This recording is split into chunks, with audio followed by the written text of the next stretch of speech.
Bonjour à toutes et tous, bienvenue dans ce nouvel épisode du podcast de la CCIFA.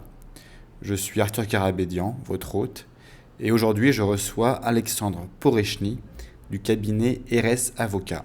Bonjour Alexandre, merci beaucoup de nous rejoindre pour cet épisode du podcast de la CCIFA. Pour commencer, pouvez-vous vous présenter et nous expliquer un peu votre parcours ? Bon, je m'appelle Alexandre Porechny, je suis un avocat francophone et je travaille au sein du cabinet parisien qui s'appelle RS Avocat. Ça fait déjà quasiment 10 ans que je travaille là-bas. Pour moi, tout a commencé en 2007 lorsque je suis parti faire mes études de droit à Paris. Depuis, j'ai eu une double formation en droit français et droit russe avec quelques années de travail pour les sociétés françaises de luxe, dans la protection des marques et tout ce qui est la propriété intellectuelle. Et c'est en 2013 que j'ai fait connaissance avec Charles-Henri Roy, qui est l'associé gérant de RS Avocat. C'est d'ailleurs qui m'a fait la proposition de joindre nos bureaux à Moscou en 2014. Du coup, en tant qu'avocat à double formation, j'ai accompagné des sociétés françaises dans leurs projets internationaux et couvrant tous les aspects de leur vie, de société. Voilà, commencer par la création des entreprises, la gestion, le suivi, le droit du travail, des contrats et surtout le contentieux commercial. Voilà. Et c'est qu'en 2023 que nous avons eu cette idée d'aller s'installer en Arménie. Voilà, c'était un choix parmi d'autres, mais c'était un choix facile. Ok, merci beaucoup. Et donc, comment cette idée vous est venue ? RS Avocat était déjà présent dans d'autres pays avant. Est-ce que vous pouvez présenter rapidement RS Avocat et expliquer comment le choix de venir en Arménie s'est fait ? Déjà, un peu pour parler du cabinet, il a été créé en 2012 par les associés donc Charles-Henri Roy, Carole Solovey, Marc Solovey et Xavier Pleumatis. Donc c'est tous des avocats issus des grands cabinets d'avocats français ou anglo-saxons qui ont décidé de créer un cabinet pas comme les autres, on va dire avec une touche française. Parce que c'est vrai que dans le monde juridique, vous avez beaucoup des cabinets anglo-saxons et leur modèle prédomine.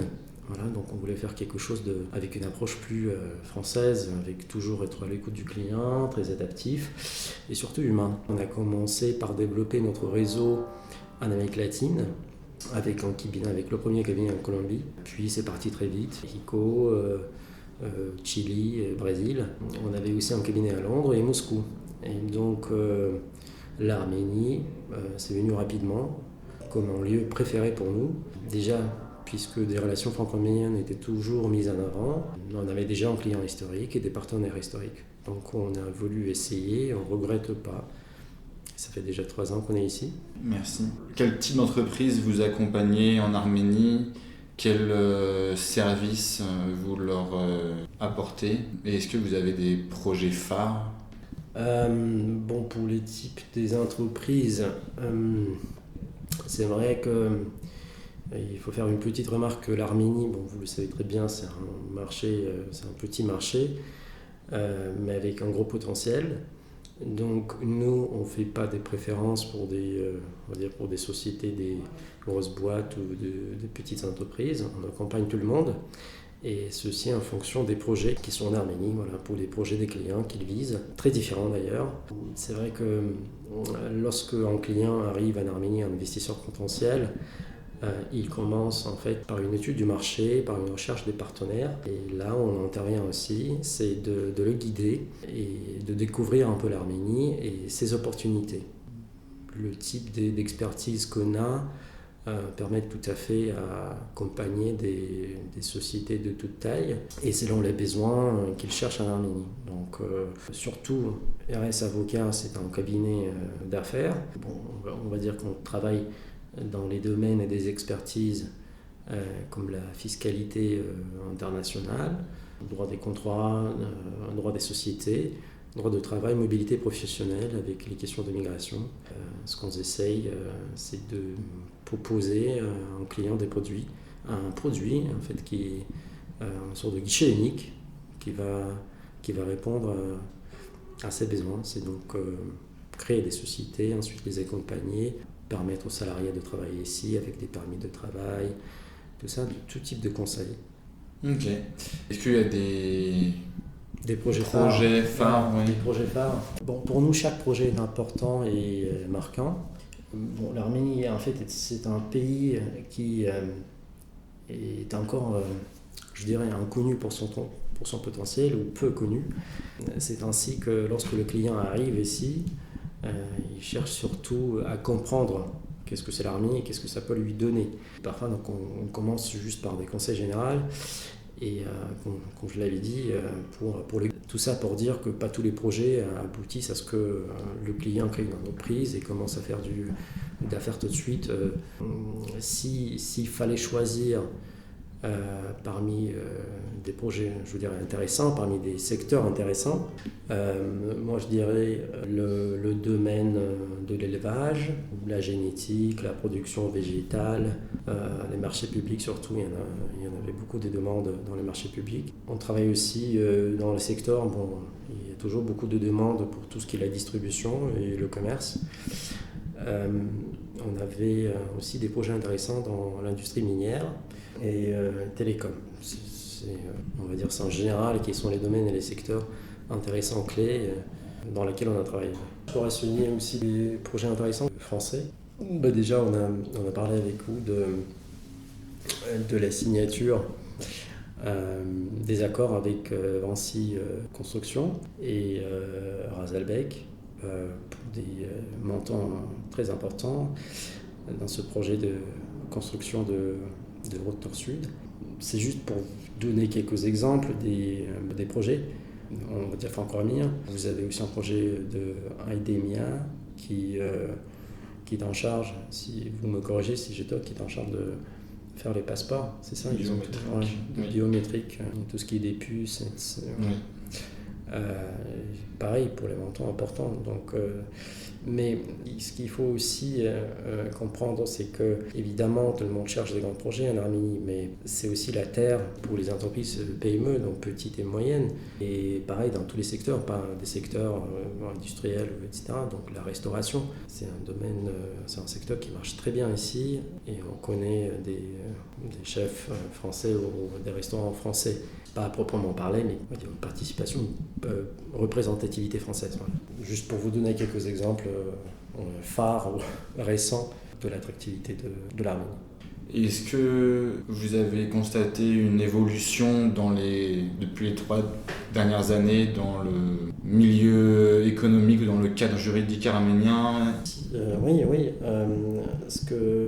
C'est une très bonne question d'ailleurs. C'est que depuis 3 ans qu'on est ici, ce que je constate, c'est une évolution législative assez intense, à ne pas confondre avec inflation législative. C'est-à-dire que l'Arménie, elle adopte une approche assez particulière lorsqu'elle adopte, on va dire, une loi ou un règlement qui va correspondre à un défi particulier, une demande particulière du pays, je veux dire, ou des sociétés ou des individus qu'il vise.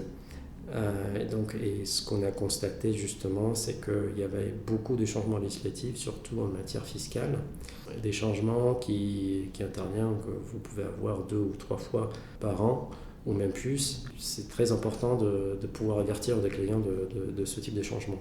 Après, ce que je voulais aussi préciser, c'est qu'il ne faut pas faire des illusions qu'en Arménie, vous pouvez tout faire aux yeux fermés, ou c'est possible ici de chercher l'argent facile. Non, pas du tout.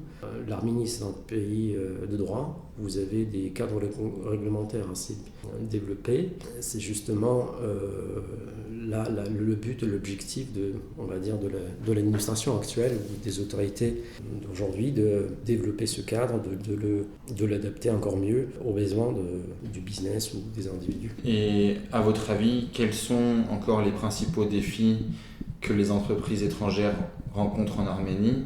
Est-ce qu'il y a des défis auxquels RS, le cabinet lui-même, a été confronté, ou alors vos clients? Et comment est-ce que les surmonter? Parmi les défis, je dirais qu'il faut toujours ici trouver des bons partenaires et partenariats. Ça, c'est très important. Il faut être aussi patient et il faut être guidé dans tout ce que vous faites, à commencer par des questions générales, des questions juridiques. Donc ça concerne tous les aspects de l'installation en Arménie. La langue, ça peut être un défi. C'est un pays avec une culture assez particulière et très différente de la culture française. Ce qui est remarquable, c'est qu'ici, vous pouvez trouver des spécialistes ou des gens francophones, qui sont parfaitement francophones, qui sont formés ici sur place par l'Institut, par l'Université française, l'UFAR. Donc vous avez ce type de cadre qualifié, mais il y en a peu. Donc c'est aussi un défi, c'est de trouver des bons cadres et qualifiés. Donc il y en a, mais pas beaucoup. Du coup, nous, en tant que cabinet, on essaye non seulement de l'accompagner, on va dire, dans la question juridique, mais aussi pour combler cette lacune des cadres et être capable en fait d'aider le client dans les aspects aussi de l'administration et de ses tâches opérationnelles, etc. Donc ça rentre aussi, on va dire, dans notre mission. C'est aider, guider et aussi promouvoir l'Arménie et sa communauté en fait franco-arménienne. Un autre défi que j'aimerais bien soulever, c'est que lorsque vous venez ici de France, surtout si vous faites partie de diaspora arménien en France, vous sentirez très bien la différence entre les Arméniens d'ici et les Arméniens de France ou de l'Argentine. Donc le diaspora en fait et l'Arménie et les Arméniens d'ici sont très différents. Et à mon avis, ça change, on va dire, grâce surtout aux acteurs locaux, comme vous, comme votre chambre de commerce, qui essayent de rassembler, de réunir, d'expliquer ce que c'est l'Arménie pour les nouveaux arrivés. Merci. Quelle est votre vision sur les perspectives économiques en Arménie dans les années à venir? Est-ce que vous avez un avis? J'y crois beaucoup en fait. À chaque fois quand je parle avec des Arméniens, les Arméniens d'ici ils sont un peu réticents et ils ne croient pas beaucoup à des on va dire changements économiques drastiques, etc. Mais à mon avis, je pense que c'est un très bon moment de venir aujourd'hui et essayer de construire quelque chose ici. Parce que vous êtes ce que j'appelle, vous êtes un mouvement en fait. Les Arméniens, l'Arménie, et l'avance, ce ressentiment de mouvement, d'action, ça donne l'envie de croire en fait dans la perspective du pays. Ça ne stagne pas. Vous avez la volonté des autorités arméniennes de faire venir des investisseurs étrangers. Vous la voyez en fait dans tous les événements qu'il y a, dans les négociations derrière les coulisses, etc. Donc vous voyez cette volonté de faire venir les investisseurs et surtout de France. Et ça change. Parce qu'avant, vous avez la France comme qui soutient beaucoup l'Arménie, mais surtout sur le plan culturel. Aujourd'hui, de plus en plus, vous voyez des entreprises venir ici. Et ce potentiel, cette dynamique, en fait, pour moi, cette dynamique positive, c'est ça qui prouve, en fait, qu'il y a du potentiel. Et d'ailleurs, il y a des statistiques que vous pouvez regarder. À chaque fois, vous avez des indicateurs économiques qui montent de l'année à l'autre. On pouvait penser qu'avec le départ des Russes qui sont venus ici dans le contexte géopolitique en 2022 et leur départ en 2024, il n'y aura plus de l'argent en Arménie, pas du tout. Le dynamique est là et ça reste toujours un pays attractif. Et c'est ça le moment parce que vous avez, en tant que juriste, ça je peux dire, en tant que juriste, vous voyez que le cadre réglementaire et législatif actuel en Arménie, il est en voie de développement. Vous avez tellement d'initiatives, des juristes, des associations, des organisations, des instituts publics ou privés qui participent à cette vie, à cette élaboration de cadres juridiques et réglementaires pour justement la rendre plus compréhensible et plus attractif pour les investisseurs étrangers. Donc sûrement, ma réponse est que oui, ça, je crois beaucoup. Merci beaucoup. Et enfin, la dernière question. Qu'est-ce que la Chambre de commerce et d'industrie franco-arménienne a apporté à RS Avocat et conseilleriez-vous aux entreprises d'adhérer à ce réseau? Je dirais plus, pas uniquement en nous, mais tous les membres de la Chambre de commerce qu'on connaît soulignent l'importance de votre activité. Moi, je dirais que les points forts de la structure même, c'est la visibilité, le support, l'omniprésence partout, la participation à tout type d'événements de toute ampleur, et aussi cette capacité, ce que j'ai dit avant, cette capacité de rassembler, en fait, de l'unir la communauté franco-arménienne. On voit très bien que la communauté d'affaires locale et les représentants de cette communauté qui vient de France, on voit comment ils commencent à travailler ensemble, cette synergie, ça donne déjà des bons résultats. En tout cas, c'est mon avis personnel et l'avis de mes associés avec qui on travaille ici. Merci beaucoup Alexandre Porechny pour toutes ces informations.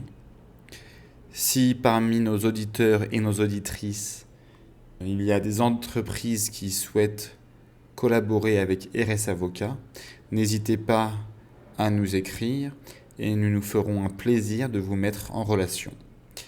Je vous dis à très bientôt pour un nouvel épisode du podcast de la CCIFA.